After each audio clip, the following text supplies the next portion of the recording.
The U.S. military scrambled two F-16 fighter jets to respond to a private business jet that was flying over restricted airspace in D.C. The response caused a loud sonic boom that was heard across the region.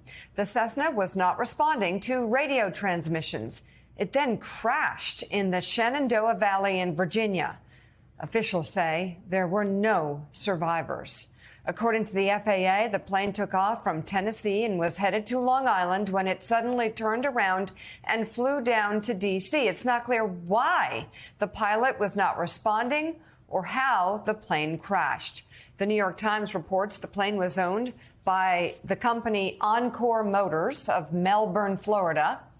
The man who runs it, John Rumpel, told the Times his daughter, 2-year-old granddaughter, her nanny, and a pilot were on board the flight.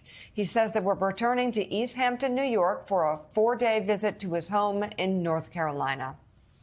Joining us now, NBC News national security and military correspondent Courtney Kube.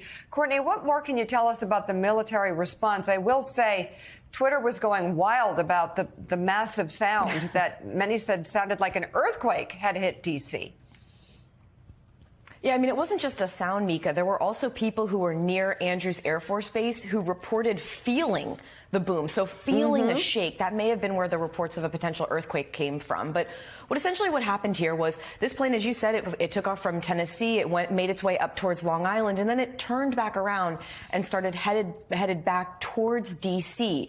Well, once it came close to and then even breached the restricted area over the Washington, D.C. area, NORAD jets were scrambled. They scrambled them from Andrews Air Force Base, a couple of F-16s. And because of the potential urgency of the situation, being the fact that the plane was flying somewhat erratically, the pilot wasn't responding to any kind of radio calls.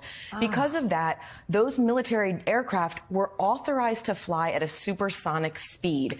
That's where this sonic boom came in. They fly so quickly that it makes this enormous sound that people all around the area were able to hear. Well, those two jets, they made their way to the Cessna. They were able to intercept it. They even fired off some flares with the intent of trying to gain the pilot's attention. The flares basically just burn up in the air. They don't ever fall to the ground. No one's in danger from them.